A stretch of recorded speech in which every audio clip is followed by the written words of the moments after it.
time management is key for freedom, because otherwise the world, the day runs away with you and you feel unfulfilled. If you've blocked off and you know that you've got to get 60 minutes of this done and it takes you 59, you've won. It's definitely every evening, every morning. I'm too tired in the morning. In the evening, I know that I can relax, reflect, and then I can write down those measures that I had the other day, and I know how that's going to fuel the rest of my week.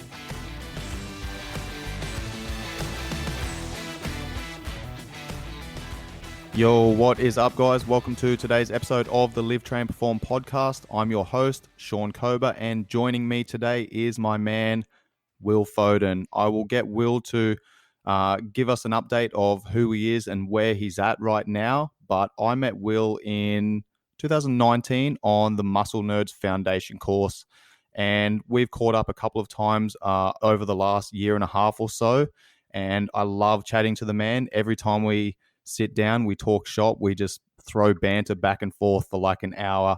I love chatting to the dude. He's a wealth of knowledge. Will Foden, welcome to the show, mate. Thank you very much for having me, brother. For those of you who haven't heard of me, Will Foden. I live in Singapore. I'm from the UK. Played professional rugby and semi-pro rugby for a few years. Started BJJ. Not quite an MMA fighter, but I like to have a bit of a scrap. I'm a coach in the busy CBD in Singapore for UFit. I work with high-level CEOs as well as some athletes who are competing on non-professional stages. Like Coach talked about, I'm a bit of a geek when it comes to my fitness and nutrition. I like getting in the weeds and figuring out problems, as well as sort of giving people a kick up the arse when they need it. So I'm that sort of guy. Again, thank you very much for having me, brother. Love it, mate. Always a pleasure sitting down, talking shop with you. And there's been so many times where we've been having these conversations. I'm like, man, we need to record this shit. So for sure. Mate, so what I'm going through at the moment is I've been releasing a mini series on the Swiss 8 principles.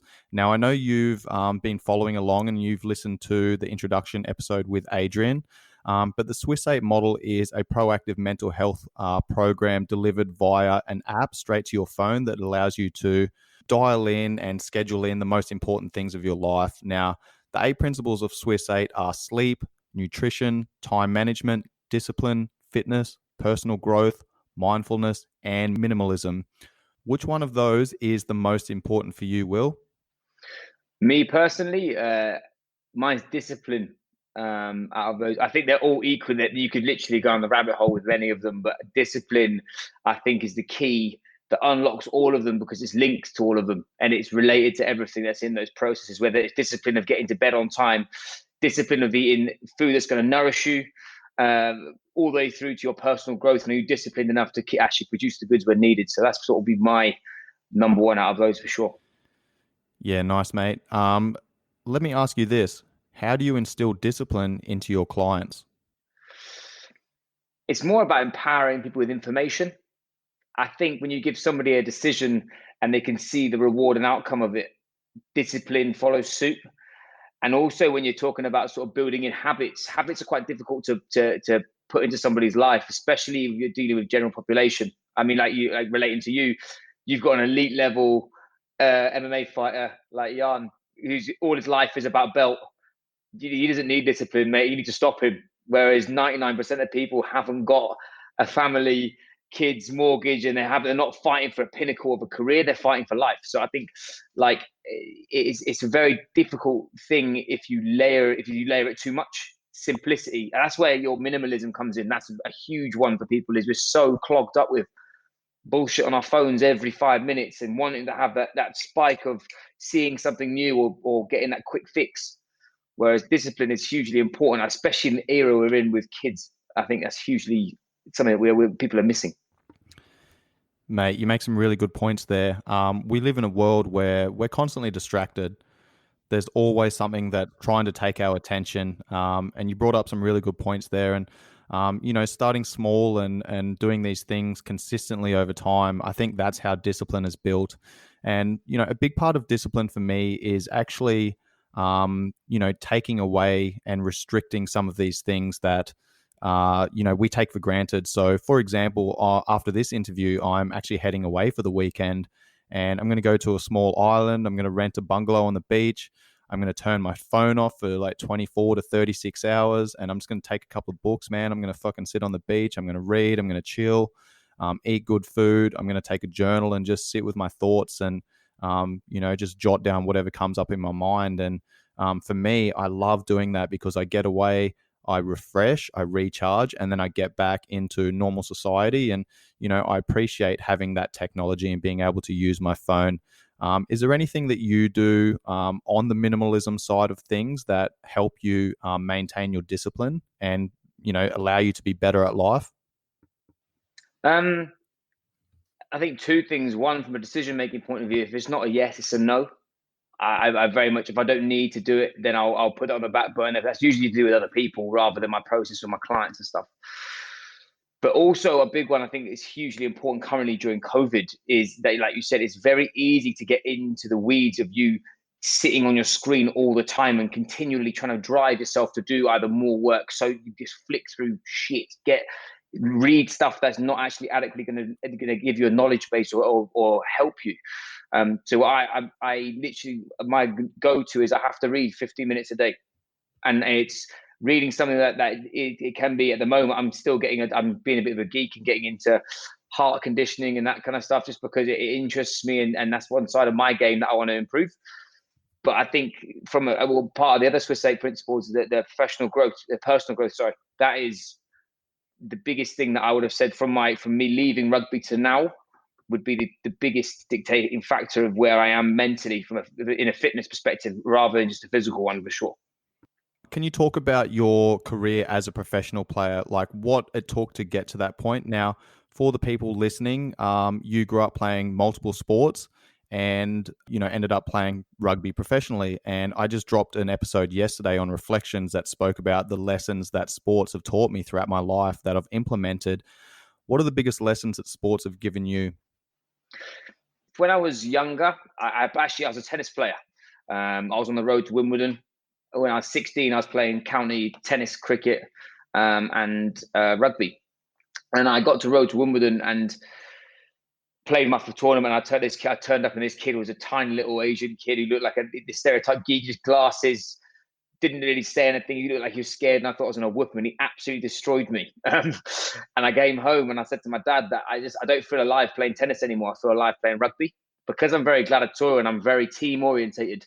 I mean, I love that sort of team leadership vibe when I come into it. When you're going through the depths of hell on a pitch, man, you can't really describe it until you've been there. So then I moved to Gloucester. I left home, and then I basically started from the bottom. I started from the third team and worked my way up to the first team. How old were you when you left home? 16. Yeah, so you left home young to go and chase a dream. I'm originally from West London, and I was falling into the trap of what most young kids in that area were doing, was getting pulled into things that I shouldn't. I was very lucky to have a family that they metaphorically whooped my ass. They didn't literally, but they made sure that sport was a huge focus, which massively helped me when I was that age. So yeah, I left at 16. Yeah, man, I think that's really great that you or your family noticed that and, essentially guided you down that road to take up sports because, for young men around the world, we have this pent up frustration, we have this aggression, and sports for me, particularly contact sports, that's a brilliant way of, getting that frustration out and channeling that aggression, man. Yeah. Can you talk to me about your professional rugby career? From there, I played professional academies. So I played for Gloucester Academy. I moved down to Exeter Chiefs, played pre-season with them. I decided to pursue my education again. So back to Gloucester. And then I played National 1 for 4 years, which is similar to Shoot Shield. If any of the guys from Australia will know, I played for Manly as well later on, but I played National 1. And then I signed for Doncaster Knights professionally. I literally gave my whole life to. I was working 3 jobs, hustling my ass off, and then finally it came good. And I was lucky enough. I played 2 years there. I was majorly injured in my first year, but my second year I played, and then it was purely for money. People who know the rugby game, there's not much cash in it, so I had to move to Hull Iona, which I loved. And then sort of my second part of my sporting journey, between coaching, getting way more into strength and conditioning, becoming a nutritionist, getting really sort of deep into the weeds with that, and I moved to Australia. Were you a naturally talented player, or did you have to work hard off the pitch? I was the opposite of talented. I was aggressive, man. I was talented, but not. I wasn't naturally gifted. I love my parents, but my dad's a footballer from Stoke. My mum's a sausage from Oxford who is into horses. I haven't got a rugby bone in me. But I like. It's similar to you. Is I had this aggression that I couldn't really understand, and a contact sport. It was my home in the middle of chaos. It was just the best thing I ever had. It's very different now. I fight. I do just jiu-jitsu, which obviously is nowhere near as violent. It's hard, but it's nowhere near as violent. It's a funny contrast, learning emotionally about yourself, if you know what I mean. I suppose you get that all the time when you're with the MMA fighters and the guys who come to you for camps, who come not as a professional fighter, but come to just train at Tiger Muay Thai. You'd have that as well, as they want to channel it into something. But actually molding them to become better is a very different organism than just go harder or whatever. The skill level is definitely different.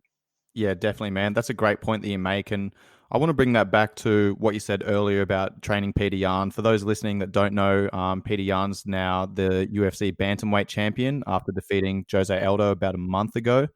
So we've been working together for about 2.5 years, and the dude's an absolute beast, and he works hard, and he's one of those guys that I don't have to motivate. He's got the discipline. He's got the mentality.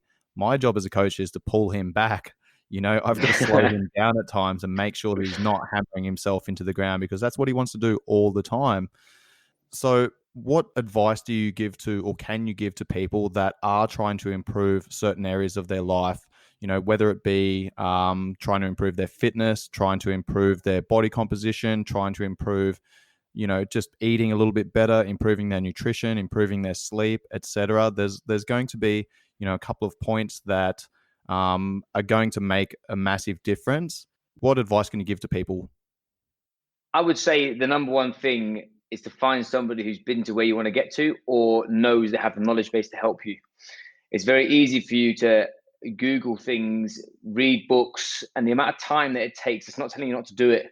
There's a lot quicker way for you to learn, have somebody else be objective on your position, because an example is that I used to be a fat kid. I was a beast. I am not the same kid I used to be, but I associate myself with that because that's what I was. So I used to have bad negative behaviors towards that. Well, now I don't, because of my profession, but without somebody else coaching me, I would only see my positives or negatives rather than being objective. That would be the sort of the main one I would say for someone who wants to learn something, for sure. Yeah, so a little bit of reflection. Yeah, I think it's difficult because we're all chasing the golden egg, aren't we? Like we're all chasing to become better in some respect. Doesn't matter where you put it, but there's always going to be something that deep down that you need to work on or you need help with. It doesn't mean you shouldn't go and learn it, but it just means that what you can do is start actioning things quicker if you have somebody on your team. I'm big with learning from people. I learned from yourself, man. Like when you came to the Muscle Nerds course, is learning from this demographic you deal with. I mean, I deal with non-professional fighters. I deal with like kids who are like 20, and I've watched how you're training in your philosophies, and we're very similar. We may have a very different demographic, but I would come to you if I had a kid prepping for a big fight. I would ask you questions because I know the stuff, but you've been there. It's a very different animal, Yeah, man. I've spoken about this on a recent podcast with another coach, and that is, all good coaches are going to be saying something similar, but how they portray that information and how they get that information across, we put our own spin on things, and I think that's important because that's how our personality comes across as coaches. But ultimately, at the end of the day, like, all good coaches are going to be saying the same things and moving in the same direction. The path that we take might be slightly different. Yeah. Now, there was something you said there that intrigued me as well. So you spoke about mindset. I'm currently reading the book Mindset by Carol Dweck. And you and I have spoken numerous times on the different mindsets that we encounter working with both athletes and general population clients. What are some of the things that you've observed about the different mindsets and the different reactions to the COVID pandemic? Oof. a massive one, a huge one that I find here, not just in the pandemic, but generally, is you can see whether there's two types of people. There's someone who's got a growth mindset and somebody who hasn't, somebody who's open for suggestion and somebody whose perception is very open, or someone whose perception is very closed. Now that comes down to being able to teach someone who's ready to learn and someone who's not. I'm a very, you said, firm believer of, if you're the biggest fish in the room, mate, you're in the wrong room, because you're not going to know everything. It's impossible. Like, if you're the big cat, what's the point? On the flip of it, you have to have a conviction that what you're trying to do is the right thing, especially as a coach.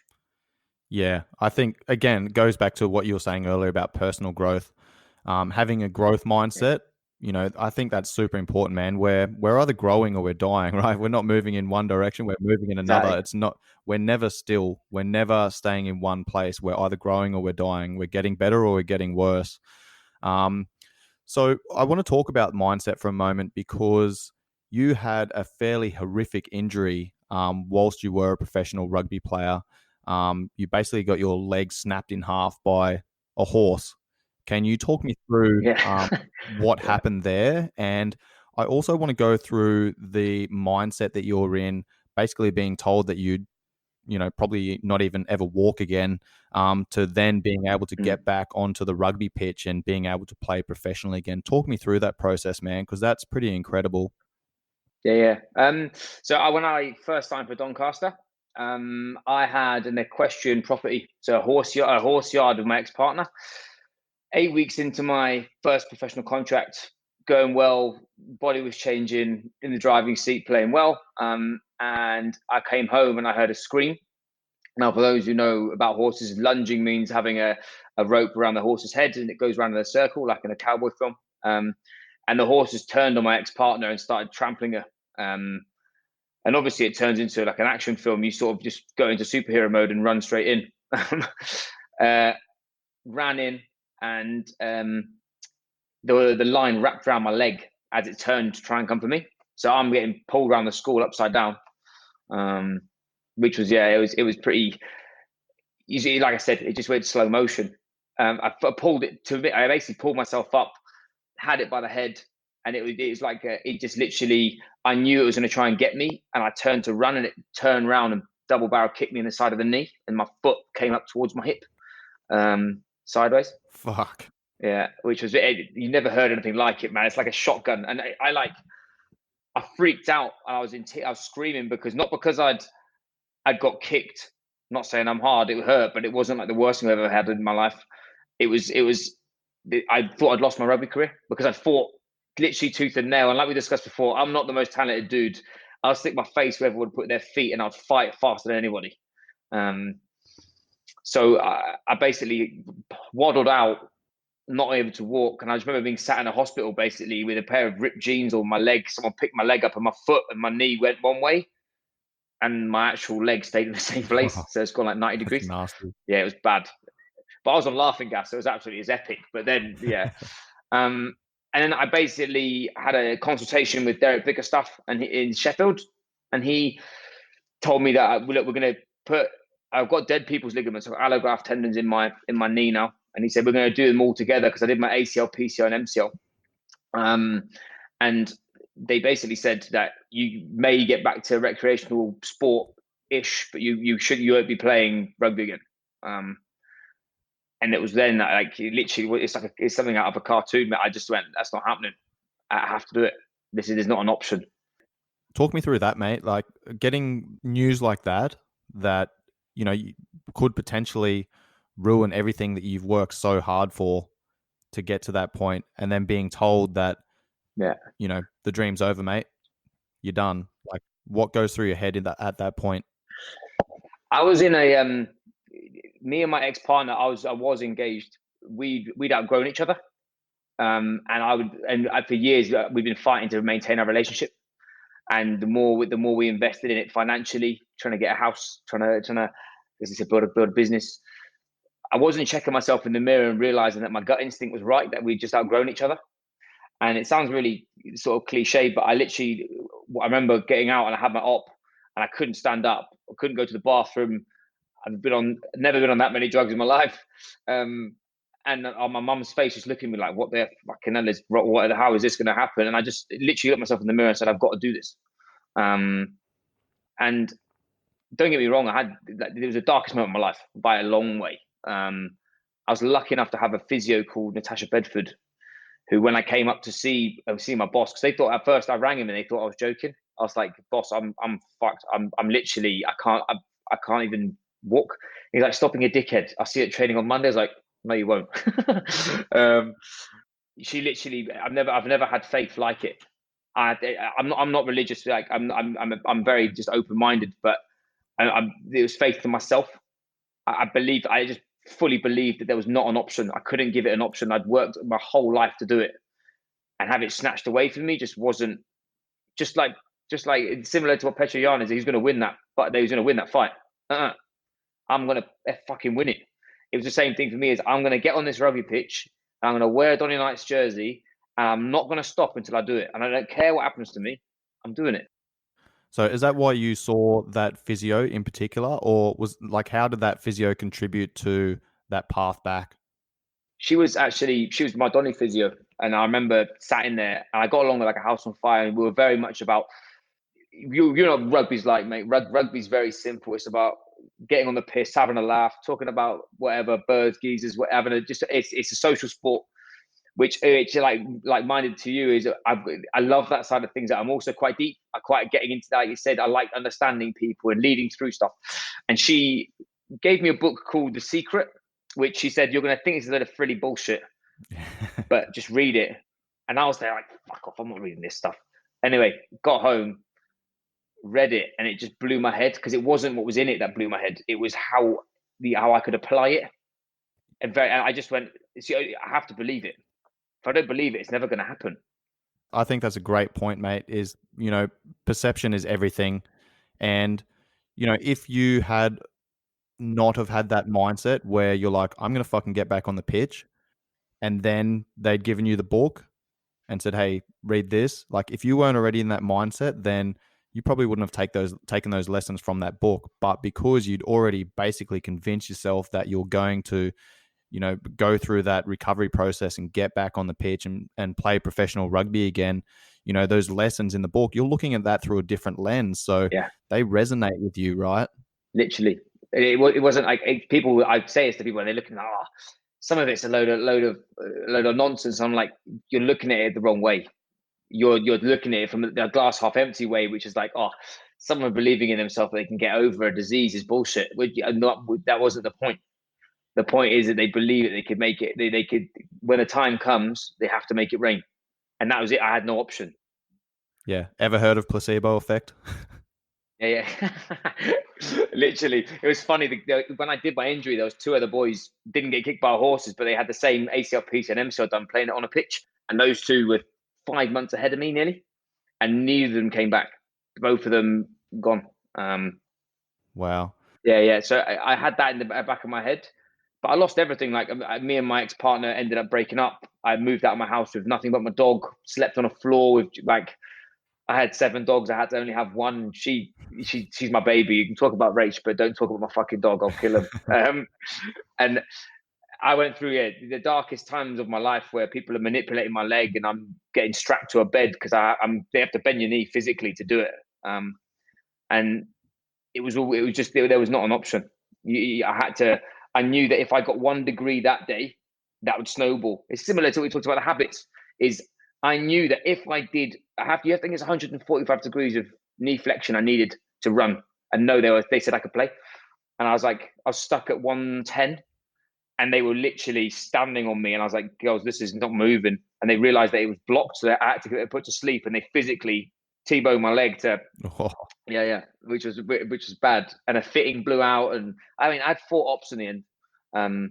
But I was told I'd walk properly in 18 months. And then I played my first game in the BNI Cup 10 months later.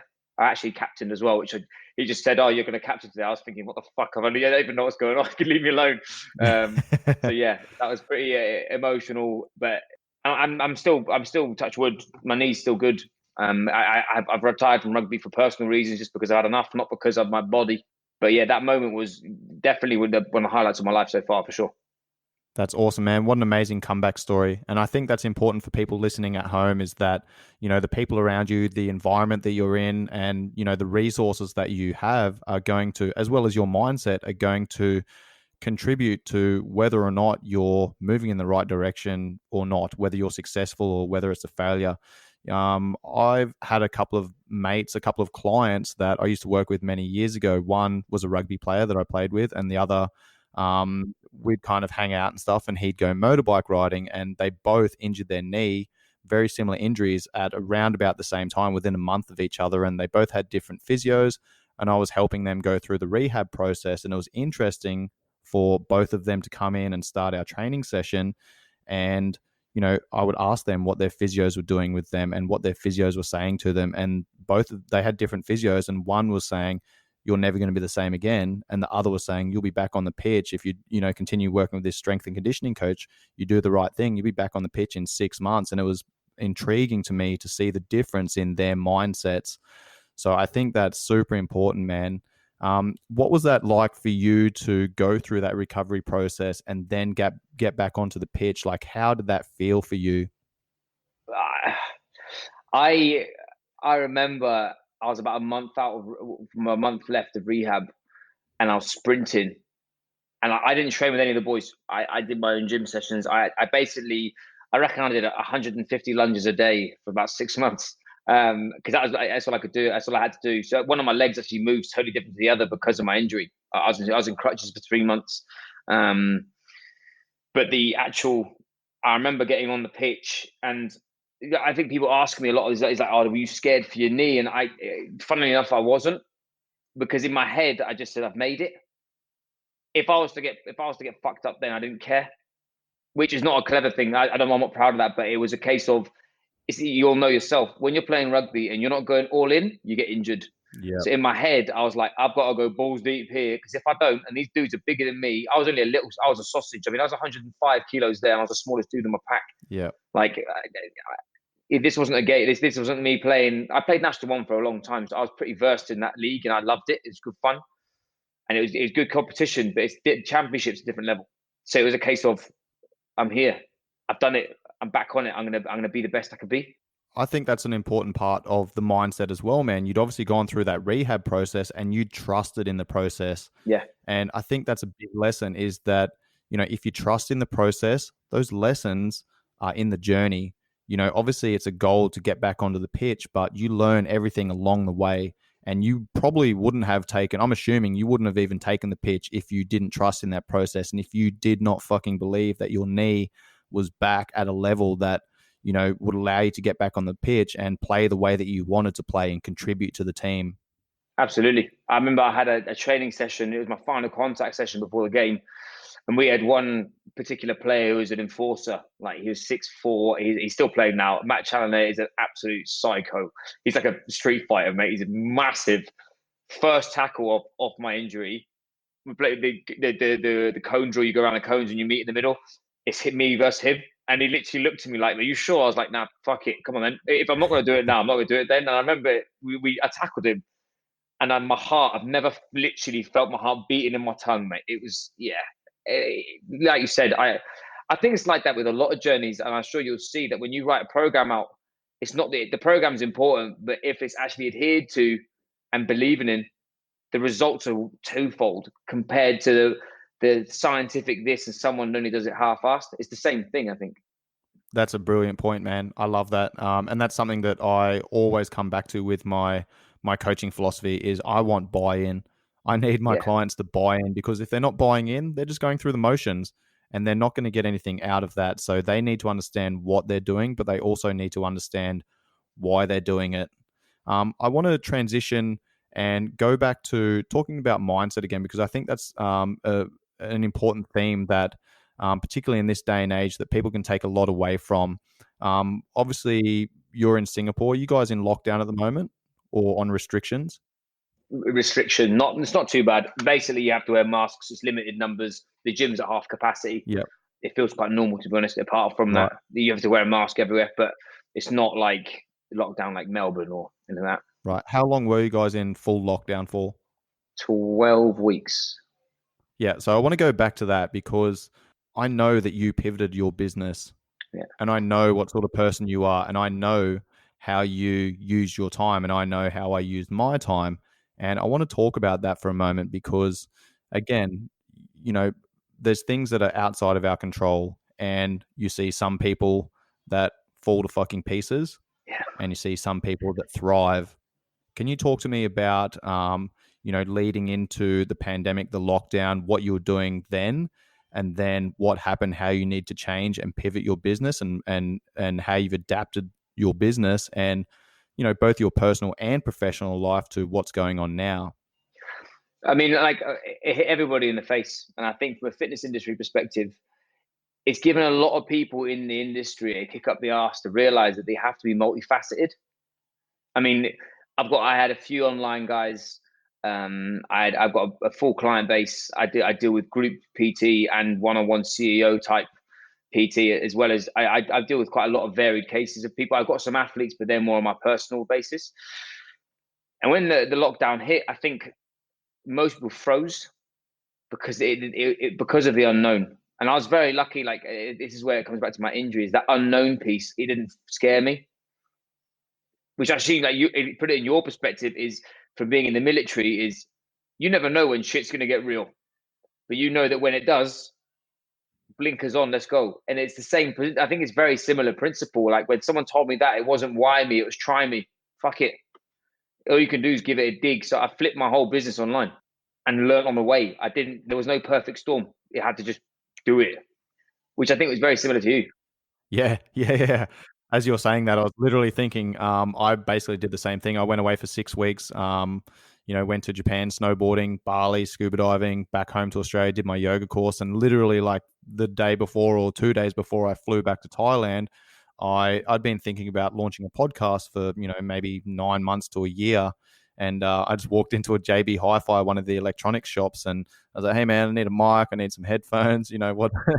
Just give me whatever I need to start a fucking podcast." And I got back to Thailand, man, and went into lockdown like 10 days later. So luckily for me, I had the equipment, and my goal was to start learning. And I'd already paid for a podcast course late last year that I hadn't had the time to. And I was like, right, now's the perfect time to start fucking putting this out, right? Yeah, yeah, yeah.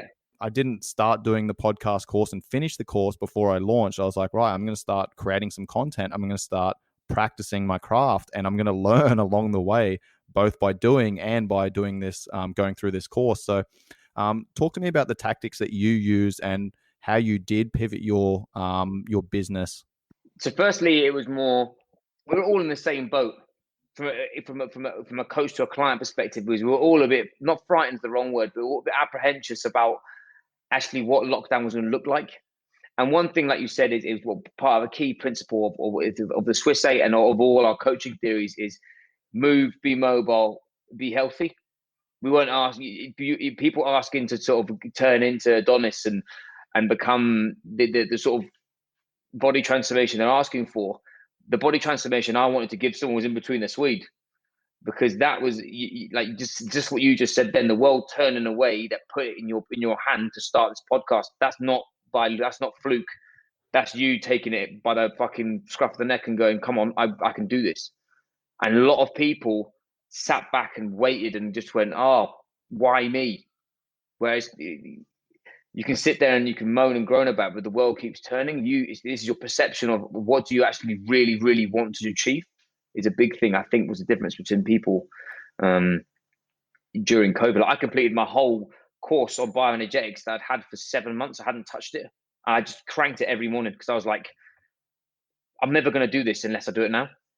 Yeah. It was literally that. When have I had this much time to be able to dedicate to my personal growth and my study? Yeah, yeah, absolutely. It's people either look at the world as, at whatever's going on in their life as a fucking opportunity or an obligation. Very true. Exactly that, man. And like people have been screaming they haven't got enough time to do it, and the world made you have time. Yeah.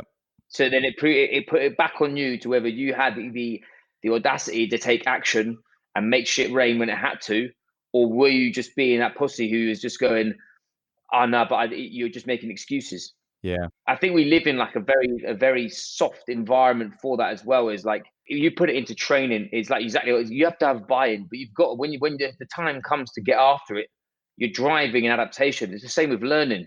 You can't just read one book and think that you know what you're doing. It's exactly a journey, isn't it? Yeah. Um, I think that's a good point as well. There's so many people read all these fucking self-help and personal development books and things like that, man, and they read book after book after book after book, and they know the knowledge, but guess what? That fucking knowledge is nothing without action. yeah, It's only that knowledge only becomes wisdom through action, right? Yeah, read those books, get that fucking yeah, knowledge, but then go out and put those processes in practice. That's when it becomes wisdom, man. And that I think that's something exactly. that you and I and a lot of good coaches and people that have um, pivoted and grown through the pandemic, through the lockdown period, is having that mindset of, well, whatever's happened. Like, what's within my control? What can I focus on? What can I fucking get out of this that's going to progress me, that's going to move me Yeah, forward to wherever I want to go, whatever my goals are. absolutely. And I remember you were saying you did a video about you've got enough food, enough money, you've got sunshine, and enough books and courses to last 6 to a year if I had to. And that mindset of oh, I'm in a shit place, but I'm not down and out is the difference between somebody growing. And like you said, that this podcast has been it's for godsend for people because it's been so consistent. And every week you've churned it out, but it's not like you've done that by mistake. You've done. I remember talking to you whilst you're fucking doing it every day. Like, man, I've got to get out however many episodes before I've got a reel of them ready Yep. to let people have it. Where instead of like you said, suddenly you get backlogged. That's not a mistake. You've taken action on us. You've learned something, actioned it. Now you're still learning. I'm like the guy I worked with last week, Tim Castle's written a book called Be the Lion. And like he said, some people will read it and they'll not do anything. Where his first line is, you read chapter one, and if you don't do chapter one, stop reading. Because what's the point? Yeah. Like, you're not making it happen. And it's literally that. I think in the pandemic, people they literally were just going into themselves rather than feeling they could actually learn something or find a new trade, or they suddenly should have realized that life's not as easy as you think it is. Like, you do need to keep pushing forward, and it's not necessarily financially. Have you spiritually grown? Is your relationship in a good place? Have you actually sorted your shit out so when this does happen, you are going to come out a better person? Those are the gray areas that could take you down so many different rabbit holes. Yeah, man. You spoke earlier about, people saying, I've never had enough time to study or dedicate to my relationship or whatever. All of a sudden, you're in lockdown, you've got this fucking time. And, if you're not working on those things, you can't use those excuses.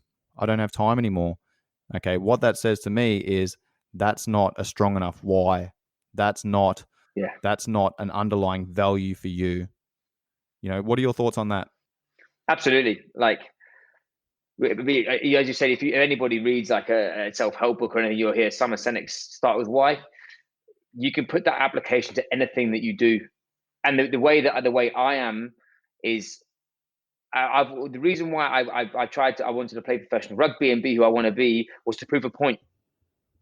We're now at the age where I don't have to prove a point, but I was like, someone's told me that I'm not going to be good enough. I'm going to be good enough. Someone's told me I'm not fast enough. I'm going to learn strength and conditioning so I can get faster. Someone's told me that I was fat, so I'm going to be a nutritionist so I don't stay. I can then get the body that I want.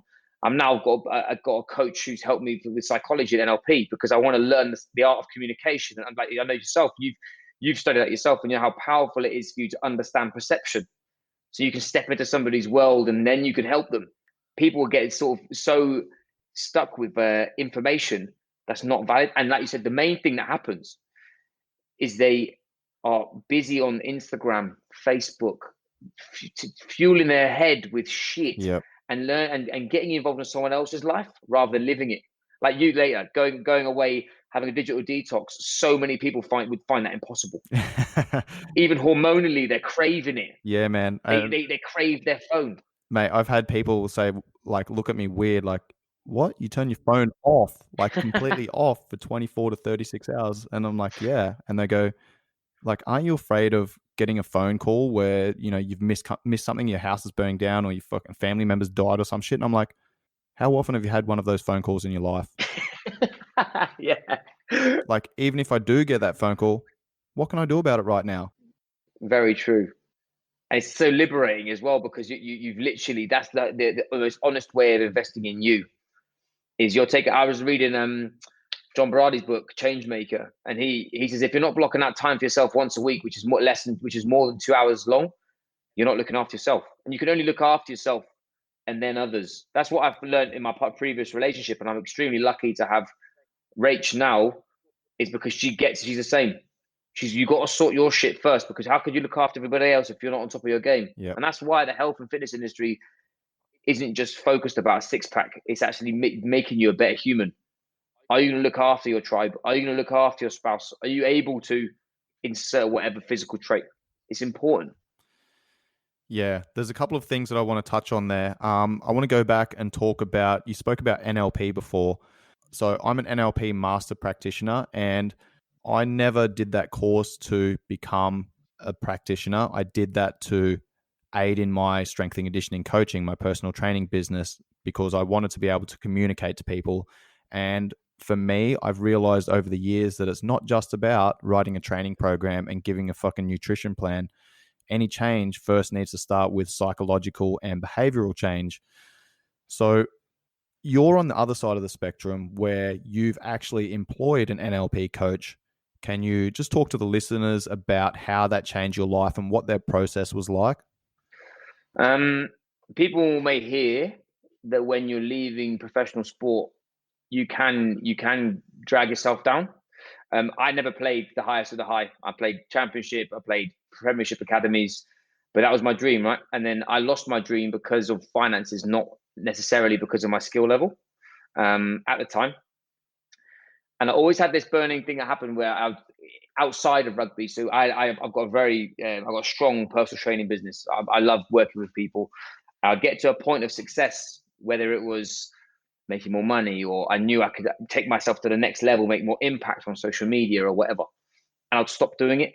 I'll start procrastinating. I'll start thinking negative thoughts. And I just had enough, mate. And I rang a place called the Coaching Room in Sydney. He works with Fiji Rugby, the Waratahs, some CEOs in Singapore. And I rang him. I rang him. I actually had a talk with the head of performance at Red Bull, who I know, and he said, "Oh, I've used this guy because I used him for something else." And I was like, I was just being inquisitive. And I had a Skype call with him, and he was like, "What do you want to talk about?" And I was literally like looking at him like, I don't actually know. Like, what? I don't know. And You're like, aren't you? Shouldn't you be asking the questions? Yeah, isn't there a script to this shit? And I was like, literally like, what? And I've never had my whole personality have a light shined on it. Yep. So much. It was so good. It liberated me from not understanding myself.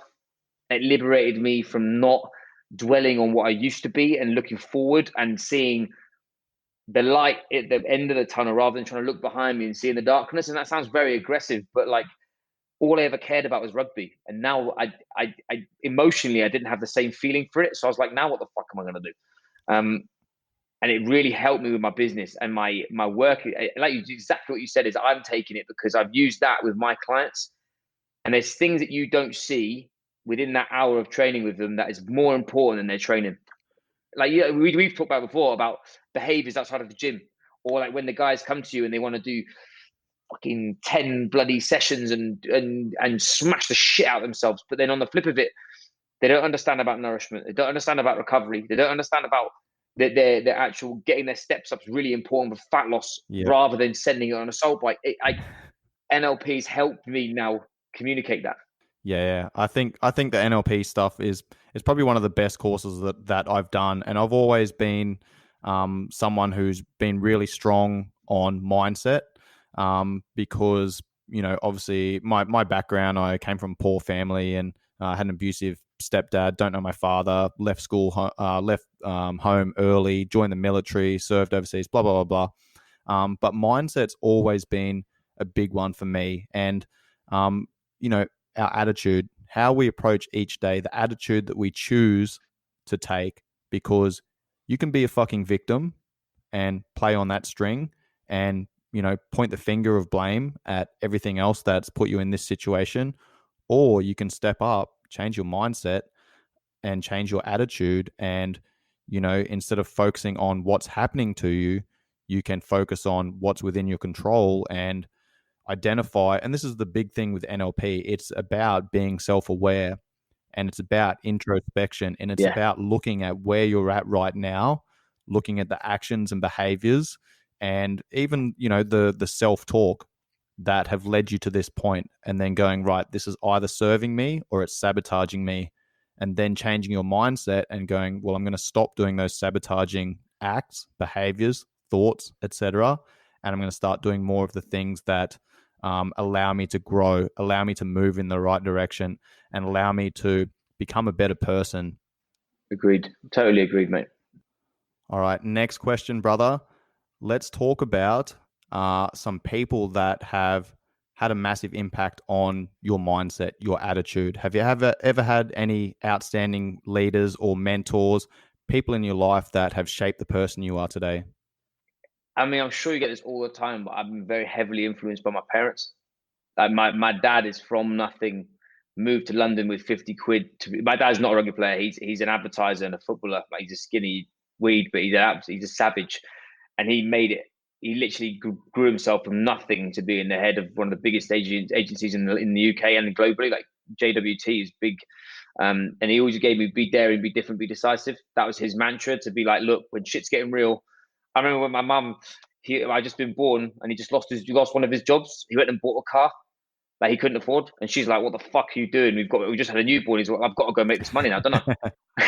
It was like, he's that sort of geezer. So, and like my mum's is gone through the toughest shit with my dad. Like when he lost his job and she had to help out, and she very much so then, but not from family. My rugby coaches from Hartbury were huge influences on my personality. Alan Lewis was a freak. He's the head of now Wales under 21s, or was, or under 20s. I've never had a coach like that get someone in between my head and drive. Like, when I first started Hartbury, they were an up and coming university, and then when I was in the uni, they were like the heavy hitters of university rugby in the UK, and they produced multiple England players, British Lions, and it was all, I'd say a lot of it's down to him. Um, Another guy who massively helped me was a coach called Paul Morris, who was my county coach, and he used to. I'm very much. I'll do everything for everyone. And I always use rugby as an example because it was a big part of my life, and I still do this now, but I'm a lot more aware of it. Is I get involved in everyone else's shit. I used to do that on a pitch as well. And he was the one coach that dragged me aside and was like, "Look, focus on your own job, because your job is going to add to the bigger picture." Yeah. And I think that's where I learned that was very much how to strategically utilize my own behaviors to help the bigger cause, not become the center of it all. Yeah, I love that, man. That's a really good reflection. And that's one of the lessons that I spoke about that sports has taught me, is that as a part Yeah, of a team, you are a role player. You are not the yeah, team. absolutely. If you have a good Yeah, coach, if you have a good mentor that is at the helm, they have an understanding of what they want to achieve, and then each one of the players is a pawn that plays their part. yeah, And if each player plays their part, man, that team is going to be successful. If every player turns up, puts the work in, works hard for each other, but also call each other out and fucking, you know, pick people up when they're down and say, hey man, you're not pulling your weight. What's going on? How can we help you out?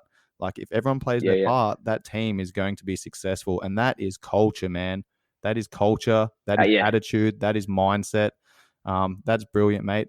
Any other mentors that you've had in your life that have shaped you as a coach, as an athlete, as a partner, as a person, as a man?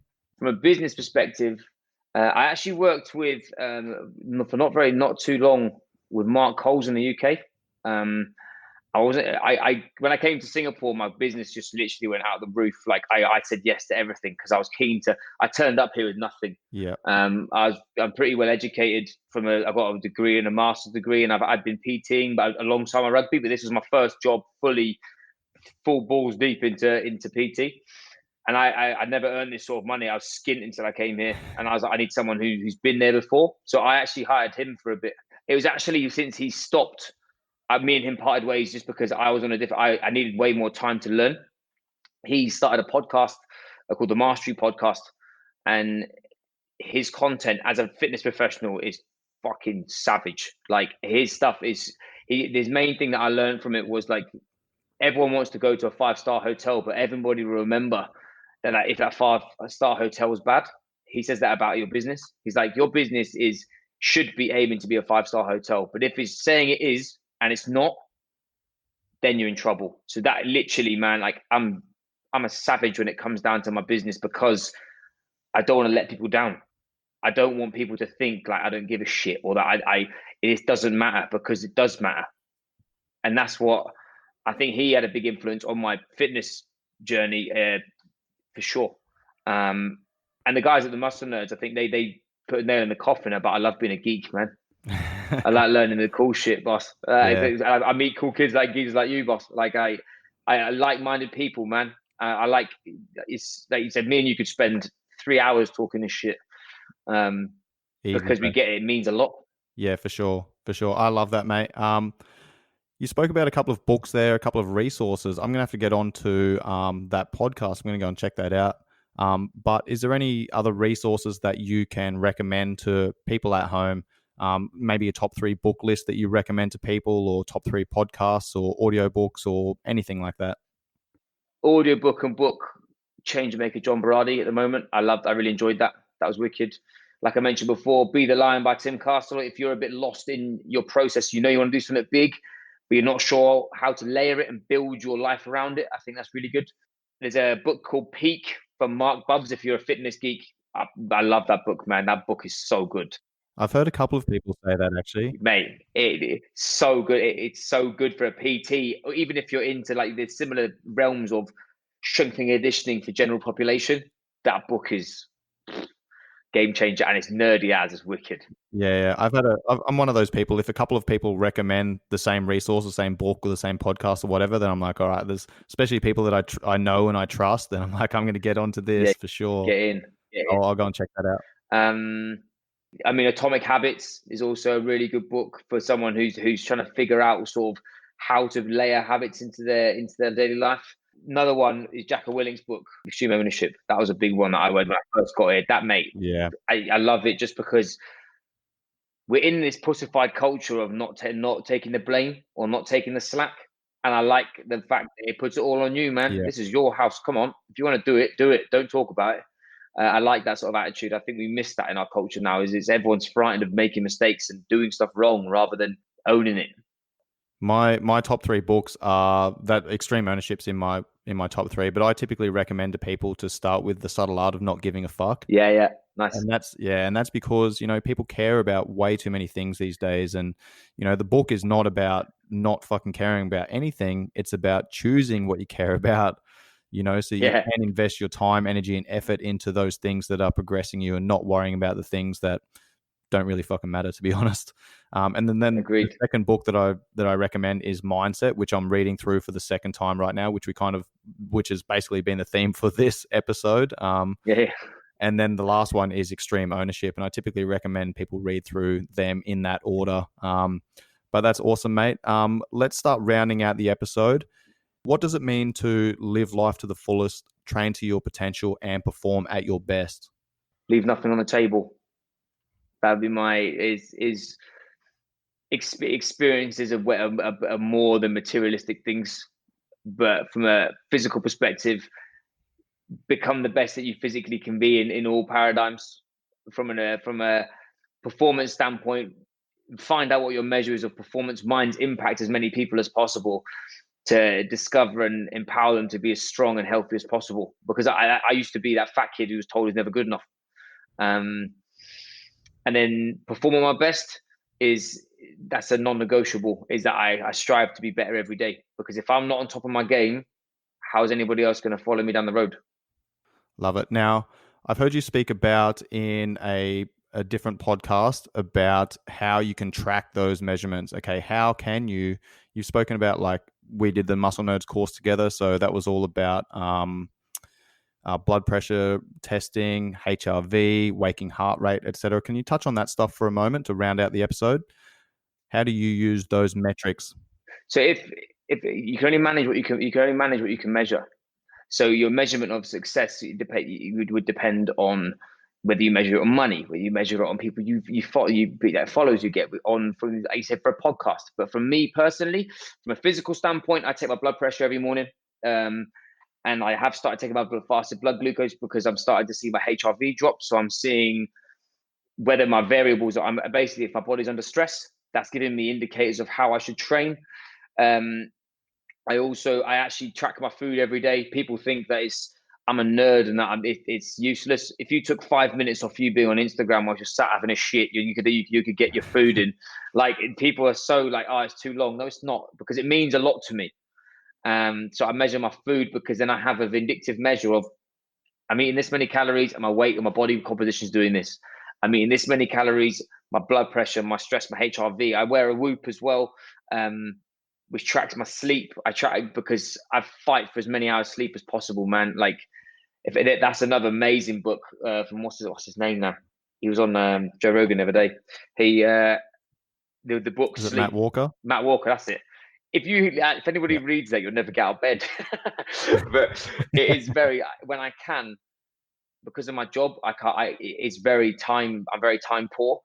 But if I can choose between an hour of Netflix or an hour of sleep, I choose sleep. Not because I'm just being a boring wanker. It's because I know how much it means to me to feel at my best, and that's really important for me. So those are the sort of measures that I take. I use a journal type book every day for my time management and my personal reflection, because it's not really, it's time management is key for freedom, because otherwise the world, the day runs away with you and you feel unfulfilled.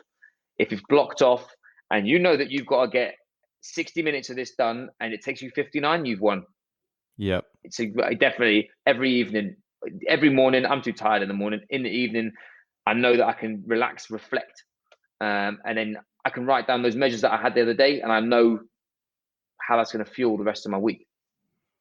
Yeah, nice. So those numbers, that data is kind of giving you a snapshot of where your body's at, where your autonomic nervous system's at, how much stress you're under, how well you can operate, how well you can perform, how well you can recover, etc.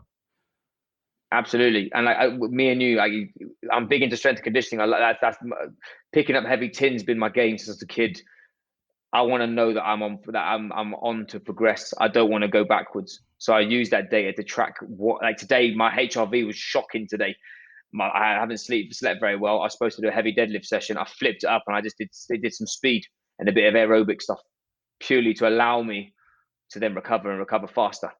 Because you don't want to keep digging in a hole, and you'll see that metabolic hole you'll see people get into it can get deep, man, and it takes a long time to get back out of it, and it's not fun. Yeah, the deeper you dig that hole, the more it fucks up your hormones, the harder it is to get out of there. And the fatter you get most of the time. I'm dealing with guys now who are super stressed, CEOs of this, eating 1,100 calories, doing double sessions, thinking they're clever, and they're growing like a watermelon, and you're there like, mate. Then when they actually, you have to get some testing done. We actually do a UFit, we do a health screening test, which actually measures your VO2 max, but also when you utilize fat and carbohydrate, and it just blows people's minds, mate. They're literally like, my heart's at 120 and I go into carbohydrate. When did you last eat carbohydrate? 6 months ago. Carbs are bad, aren't they? You're like, wonder why you're fucking growing like a bloody mutant. Sort it out, mate. It's definitely, if you can measure it, it gives you something that you can work off. Yeah, and that data is important, mate. That data gives you feedback. Mate. Absolutely. Awesome, man. Like I said, we could sit and discuss. We could talk shop for hours and hours, man. But I'm wary of the time and we've got to run. Just to wind up the episode, where can people find you? So on Instagram, at Will Foden, at willfoden.com. If you guys don't know what calories you need to be on, there's a calorie calculator. I do blogs about varied things, whether it's from athleticism all the way through to mindset. And if professionally, I'm on LinkedIn as well, a bit on Facebook, but not as much. So those are the places to hit me up. Nice, mate. I'll have all of those linked in the show notes for those listening at home that want to get in contact with Will. If you're not following, go over and follow him. He puts out some good content. Will Foden, thank you very much for being on the podcast, mate. We'll definitely catch up again very soon.